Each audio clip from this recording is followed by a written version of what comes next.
Bueno, hola a todos. En esta clase entonces mi propuesta es la de analizar el texto de Guillermo Rivelis, Sócrates habló, que de alguna forma en el mismo título nos da la pauta de cuáles van a ser los temas a tratar. Y entonces el título completo es Sócrates habló, oralidad y diálogo inteligente. Es decir, ¿qué se propone Rivelis? Al escribir este artículo se propone alcanzarnos una reflexión respecto a lo que hacemos en educación. La primera cuestión es, nombra a un personaje histórico, ¿no?, vinculado al ámbito de la filosofía, que es Sócrates. Sócrates fue un filósofo, quizás el filósofo más importante, o uno de los más importantes, de la filosofía griega. De hecho, Sócrates fue tan importante que dividimos la filosofía antigua entre los filósofos que estuvieron antes de Sócrates y los que vinieron después, ¿no?, los presocráticos y los posocráticos.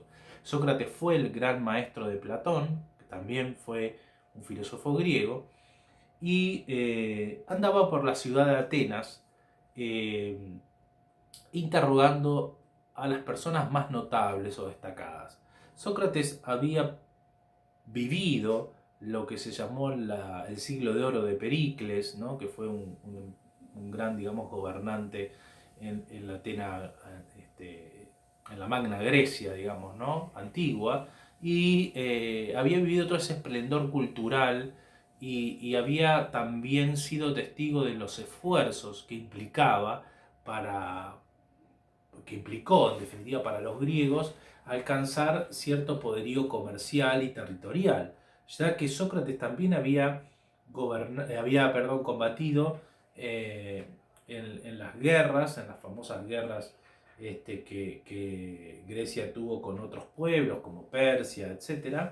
Y para no extenderme demasiado los datos históricos, había sido un gran guerrero, era un héroe, digamos, ¿no? eh, Reconocido por sus contemporáneos. Pero además tenía una característica, digamos, no solamente la valentía de haber combatido en la guerra y de haber servido para su país, sino también era un hombre que amante de la sabiduría, ¿no?, un filósofos, como bien alguna vez definió Pitágoras, ¿no? Entonces, estaba muy preocupado por los jóvenes de su tiempo, porque creía que los jóvenes, al percibir toda esa prosperidad económica, ¿no?, ese poderío del cual gozaba Grecia, habían olvidado que todo eso había costado muchísimo esfuerzo. Es decir, vivían como si eso hubiese sido así siempre, ¿no? Pero fundamentalmente la preocupación de Sócrates tenía que ver con la imposibilidad de pensar con seriedad determinadas cuestiones, las cuestiones vinculadas a la verdad, la justicia, el bien, ¿no?, esas cosas que de alguna manera implicaban el conocimiento de uno mismo, es decir, todo lo que le pasaba a un hombre, y todo aquello mediante lo cual el hombre se vuelve hombre, ¿no?, que es la reflexión sobre su propia existencia. Entonces andaba por la ciudad preguntándole a las personas que se suponía sabían sobre determinados temas, bueno, ¿qué era, por ejemplo, la verdad? Le preguntaba a alguien, o qué era la justicia, a alguien que impartía las leyes, ¿no?, a un juez, podríamos decir hoy nosotros. Y lo que implicaban sus diálogos es que el otro, creyendo que sabía, frente a las sucesivas preguntas de Sócrates, quedaba en ridículo frente al auditorio, frente al resto, a quienes lo escuchaban, porque Sócrates en definitiva le hacía ver que sus conocimientos eran conocimientos débiles. Es decir, que lo que él creía saber en realidad no era, digamos, un conocimiento sólido, que no se habían dedicado a pensar acerca de la justicia. Y generalmente los interlocutores de Sócrates caían en los mismos, digamos, las mismas trampas, que era ejemplificar. Cuando Sócrates preguntaba, bueno, ¿y qué es la justicia? Entonces alguien que administraba las leyes decía, bueno, un hombre justo es aquel hombre que no, decía Sócrates, yo no pregunté acerca de los actos justos, yo pregunté por la justicia en sí, por esa justicia que nos permite justamente darnos cuenta de cuáles son los actos justos y cuáles son los injustos. Es decir, ¿cuál es la noción de justicia? ¿Qué es la justicia como tal. Y ahí, llegados a ese punto, entraban en una contradicción tal, Sócrates los iba guiando a partir de preguntas y de afirmaciones, y terminaban generando en la misma conversación contradicciones, es decir, habían dicho una cosa y terminaban diciendo otra. Esto generó mucho malestar y mucho enojo, hasta tal punto que Sócrates de alguna manera es condenado a un juicio por corromper a los jóvenes, y el cargo se llama acebeia, ¿no? Que es eh, como si fuera, digamos, ir en contra de los dioses, como si fuera un sacrilegio, digamos, ¿no?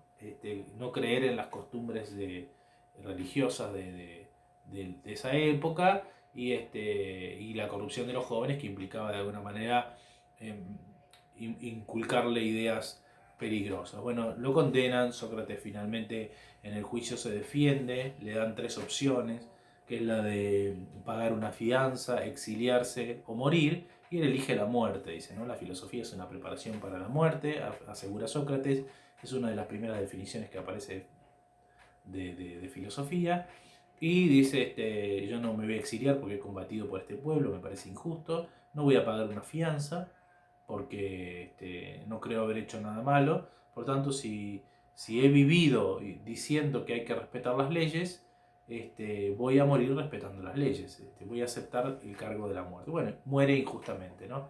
Lo particular de Sócrates, y acá viene el artículo de Rivelis, es que nunca escribió nada. No hay nada escrito acerca de la filosofía de Sócrates por, obviamente, su puño. Lo que sabemos de Sócrates lo sabemos a través de Platón. Platón escribe sus diálogos y pone generalmente como personaje principal a Sócrates. Lo que en filosofía representa un gran problema, que es el problema socrático, ¿no? Si es que Sócrates es un personaje de Platón, o en definitiva Platón, al incluirlo como personaje, le hace decir a Sócrates lo que Sócrates verdaderamente dijo. Eso no lo sabemos, digamos, ¿no? Probablemente haya de las dos cosas. Pero tenemos noticias de Sócrates por Platón. Y el otro personaje que no está nombrado en el título, pero que sí aparece nombrado en el artículo de Riveris, es Jesús, ¿no? Jesús de Nazaret. Dos personajes históricos que han de alguna manera revolucionado la cultura occidental y que no han escrito absolutamente nada. Por eso oralidad y diálogo inteligente. Por eso es importante detenernos en esta primera categoría. La oralidad. ¿Qué hacemos todos los días en la escuela? Hablamos. ¿Qué estoy haciendo yo ahora con ustedes a través de este medio y en esta clase? Estoy dialogando, estoy hablando, estoy utilizando la palabra. La escuela hoy es casi, diría, uno de los pocos lugares, si no el único, en el que transita la palabra. Es el lugar en donde nos encontramos para vernos y también para hablar. En un mundo en el que casi ya no hay espacio para hablar, donde solamente lo que encontramos es mediatización tras mediatización, videos breves, que generalmente son on demand, es decir, yo de alguna forma los busco según mis intereses. Casi no hay espacios familiares para el diálogo porque estamos muy ocupados, etc. Bueno, quizá la pandemia ahora nos permitió reencontrarnos en algún punto. Pero lo cierto es que hay una característica general, cultural, que ha diluido los espacios de diálogo. Por eso también nos resulta tan tedioso, o a los jóvenes les resulta tan tedioso ir a la escuela, digamos, ¿no? Porque termina siendo como un lugar contracultural, un lugar en el que se sigue haciendo algo que en otros ámbitos de la vida no se practica y que además implica un ejercicio, porque no es solamente hablar, sino es hablar, es saber escuchar, es saber intervenir, es pensar lo que el otro está diciendo, es contraargumentar, implica un montón de habilidades, ¿no? que son sociales también. Bueno, entonces aparecen aquí estos dos ejemplos, Jesús de Nazaret y Sócrates, dos maestros, dice Rivelis, de la cultura occidental que no han escrito absolutamente nada. Por lo tanto, la palabra tiene fuerza. Lo que está queriendo decir Rivelis en este artículo es que en la escuela seguimos haciendo algo muy valioso. Nos encontramos para hablar, eso es importantísimo. Y el diálogo inteligente implica un reconocimiento del otro. Esto es lo otro interesante del texto de Riveris. El diálogo inteligente implica lo que acabo de decir, que yo pueda pensar lo que el otro está diciendo, que yo lo respete en su otredad, es decir, que lo respete en su diferencia, que pueda contraargumentar si es necesario, que pueda interponer, que pueda hacer silencios, que pueda tomar la palabra, es decir, que yo pueda entender que el otro razona igual que yo, no igual en el sentido idéntico, sino que tiene la capacidad de razonar como yo, y que nos podemos llegar a entender, independientemente de la capacidad intelectual. Entonces aquí aparece una diferencia interesantísima, que generalmente está asociada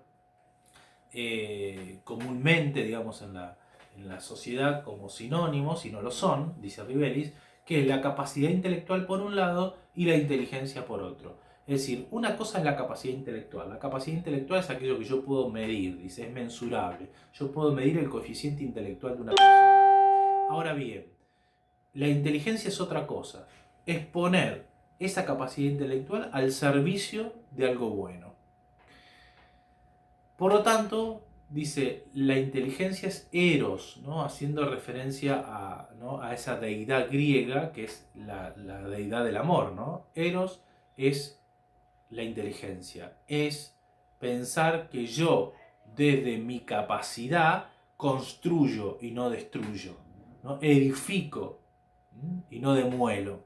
Entonces, una persona inteligente, dice Rivelis, es esa persona que pone sus capacidades, no importa cuáles sean, al servicio de los otros, al servicio de una sociedad mejor. Una persona inteligente se da cuenta que construyendo se beneficia y beneficia a los demás. Una persona no inteligente es una persona que trabaja para sí mismo, que trabaja con egoísmo y no se da cuenta que al trabajar para sí, en realidad él se empobrece como persona, pero se empobrece también una cultura, empobrece también una sociedad. Es decir, ser inteligente implica darse cuenta de que yo no soy sin los demás. ¿Se dan cuenta? La capacidad intelectual, que puede ser muy elevada, puede estar puesta al servicio del mal. Y hay muchos ejemplos acerca de esto. Yo siempre pongo el ejemplo más clásico y conocido, que es el ejemplo de Hitler, digamos, ¿no? Hitler, podremos decir, ha sido un tipo que no se ha caracterizado por ser un tonto, digamos. Construyó poder de la nada prácticamente, era un ignoto, era un desconocido, y él construye las bases políticas, ¿no? de su partido, construye poder y crea prácticamente un imperio, digamos, ¿no? Y conquista a casi toda Europa. Eso no se hace sin capacidad intelectual, eso no se hace sin estrategia, pero dudamos, a partir, digamos, de esta definición que da Rivelis de inteligencia, que puede ser discutida también, dudamos de su inteligencia. ¿Por qué? Porque lo que hizo, lo hizo, ¿no? en este caso, para Alemania, e implicaba que para ellos ser alemanes al estilo en el que Hitler entendía Alemania, tenían que prescindir de algunos sujetos. Prescindir en este caso significaba matarlos, digamos, ¿no? Los judíos, los gitanos, los negros, y además conquistar a los países vecinos, es decir, anexar territorio a su nación. Entonces, ahí tendríamos un caso de una persona que ha tenido capacidad intelectual, pero que podríamos decir, según la definición de Rivelis, que no ha sido inteligente. Ha sido una persona, digamos, humanamente pobre, que entendió que para ser había que destruir, que para ser había que aniquilar, que yo soy si el otro no es. Fíjense que es la lógica, es una lógica completamente diferente a la lógica que nos plantea el mundo, la que está planteando Rivelis, porque es una lógica que va incluso en contra de las reglas de cualquier juego. A veces jugamos y les enseñamos a jugar a los niños y a los jóvenes pensando que para que alguien gane, otro tiene que perder. Yo recuerdo que cuando estudiaba antropología cultural, eh, recuerdo haber quedado impactado porque la cultura Sioux era una cultura en la cual el juego no implicaba que unos perdieran y otros ganaran, sino que implicaba justamente que divertirse, digamos, que todos ganaran. Y es una buena, digamos, concepción de lo que implica jugar, donde no hay uno que se sienta mal y el otro que digamos, se destaque, digamos, ¿no? que se sienta vencedor. Además son dos categorías o dos sensaciones que son siempre falsas o equívocas, que no son permanentes en la vida, que no siempre ganamos, digamos, y no siempre perdemos, que en definitiva a veces ganamos y a veces perdemos. Entonces, es interesante pensar que hay un montón de instancias en la cultura, incluso en la escuela, que a nosotros nos toca pensar, que están estructuradas de esta lógica, ¿no? Donde están los inteligentes y los que no lo son. Entonces, la categoría de Rivelis, la categoría de inteligencia de Rivelis, es una categoría inclusiva, porque no deja a nadie afuera. Porque lo que está queriendo decir es que todos somos inteligentes, a nuestra forma, en nuestra medida. Yo puedo dialogar con alguien que tenga escasa formación, que no razone como yo, pero podemos llegar a un entendimiento, podemos llegar a un diálogo inteligente, ¿no? Podemos dialogar, podemos entendernos, podemos conmovernos, podemos pensar, podemos provocar el pensamiento, podemos hacer que el otro, digamos, se sienta implicado en lo que estoy planteando, sin que el otro tenga la misma formación que yo, sin que tenga un nivel intelectual, una capacidad intelectual desarrollada, no sé, a determinada no sé, magnitud. Es decir, todo eso implica que la categoría de inteligencia incluye a los sujetos. En cambio, la capacidad intelectual es excluyente, porque si uno la puede medir, si es mensurable, si uno le puede poner un número, y bueno, estará el que es número 1, el que es número 2, el que es número 3 y el que es número 10, digamos, ¿no? En cambio, acá lo que Riveris está planteando es que inteligentes somos todos, y que si además en esa inteligencia nos damos cuenta de que el otro también es inteligente, podemos favorecer y podemos lograr un montón de cosas a nivel social, grupal, que implica respetarnos, que implica tomar lo mejor de cada uno, y eso es en síntesis el artículo que Rivelis escribe.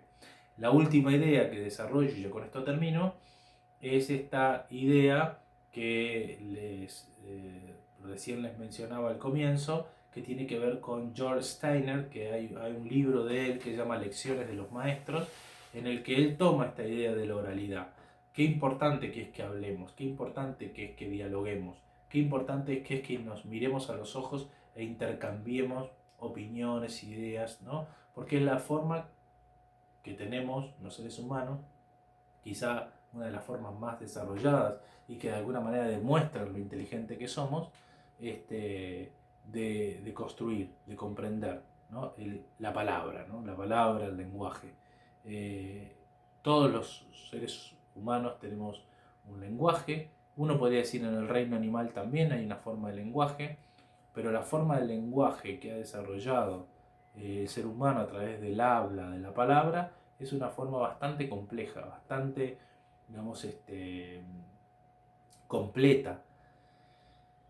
Y tiene sus inconvenientes también, ¿no? Las interpretaciones, lo que no se puede decir, pero existe esa posibilidad, existe ese límite, existe el esfuerzo de intentarlo, y eso es valiosísimo, ¿no? Por eso les decía que es un ejercicio, y que es un ejercicio que por fortuna se sigue dando en la escuela, porque ahí debiéramos generar ámbitos donde el otro pueda aprender a expresarse, digamos, ¿no? Y también a escuchar. Bueno, los dejo, les